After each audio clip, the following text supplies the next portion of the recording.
Tapi ada yang lucu, aneh bin ajaib, ternyata beliau bukan orang tercerdas di dunia. Sampai beliau di Jerman, apa yang terjadi? Beliau tidak pernah ranking 1, ranking 2. Beliau ranking 3. Sampai beliau cemburu kepada 2 orang yang ranking 1, ranking 2. Dan ini orang Yahudi, Pak. Orang kafir, laki dan perempuan. Saking herannya beliau, padahal beliau apa yang beliau isi itu benar semuanya. Tapi saking penasarannya, bertanya kepada Yahudi 2 ini.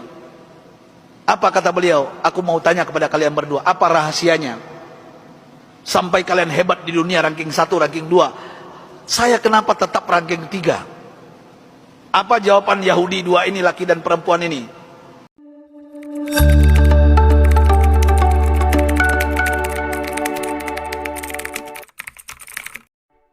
Kita rindu sosok B.J. Habibie. B.J. Habibie adalah presiden ketiga yang diakui. Tapi beliau dilengsarkan karena kejujurannya.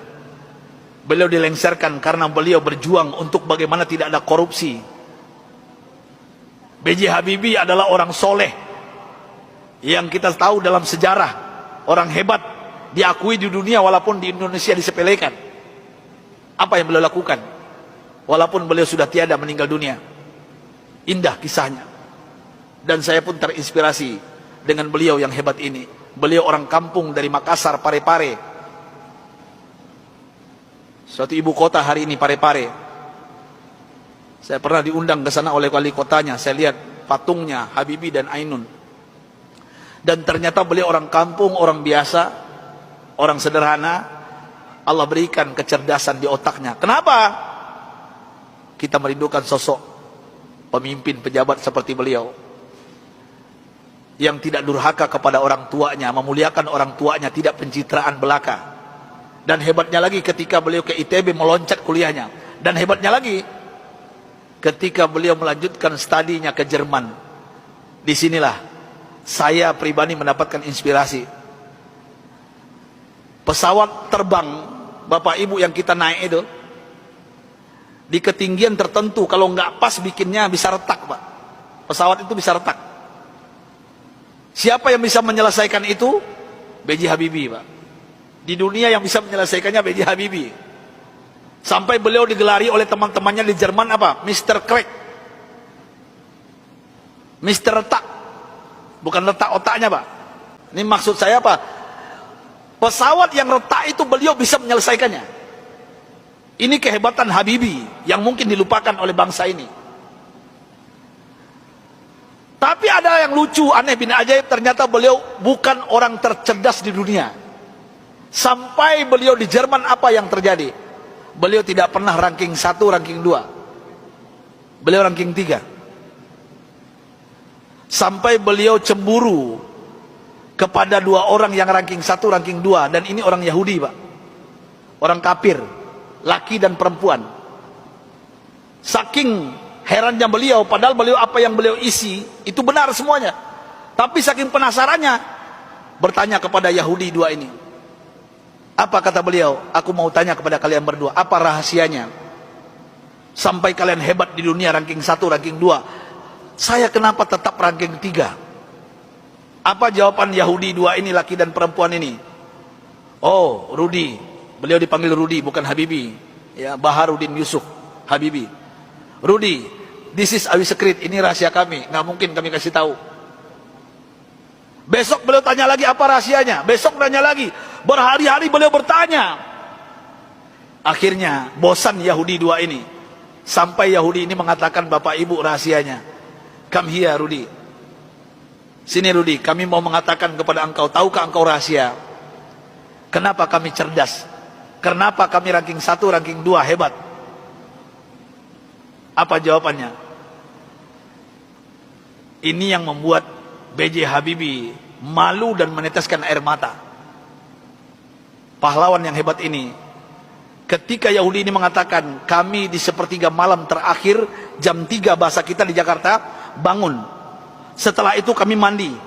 Setelah mandi kami pakai baju yang wangi. Setelah itu kami ambil Al-Quran. Kami baca Al-Quran. Kaget B.J. Habibie. You read Al-Quran? Yes. Kalian kan kafir Yahudi, kenapa baca Al-Quran? Kami yakin dengan Al-Quran.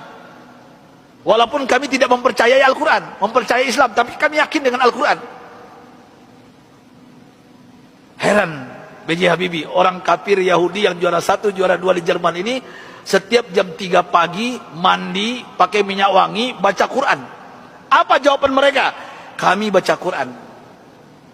Tahukah engkau Rudi, setelah kami baca Al-Quran, saraf kami ini rileks, otak kami cerdas, metabolisme tubuh kami dahsyat, imun. Nah ini bapak-bapak, ibu-ibu yang takut dengan corona, ini bukan saya yang ngomong, ini orang kafir yang ngomong ini ya. Imunitas kami naik tinggi, kenapa? Al-Quran. Al-Quran kami baca. Sampai B.J. Habibie nggak yakin, nggak percaya. Apa kata Yahudi berdua ini bapak ibu? Kalau kalian nggak yakin, silakan, surah apa? Kami baca.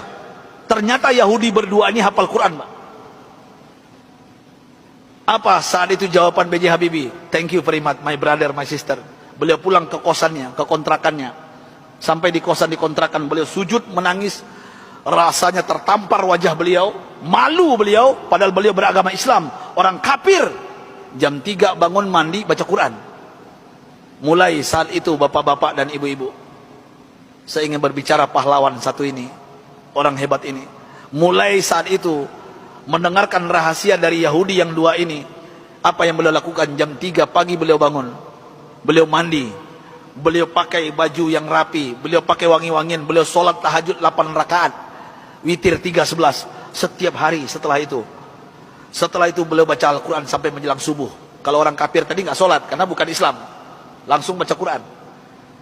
Dan apa yang terjadi keajaiban, bapak ibu yang dimuliakan Allah Subhanahu wa taala, Allahu Akbar.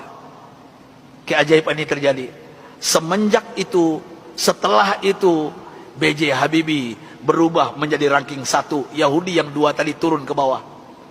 Dan orang Yahudi berdua ini menyesal memberikan rahasia kepada B.J. Habibie. Artinya apa?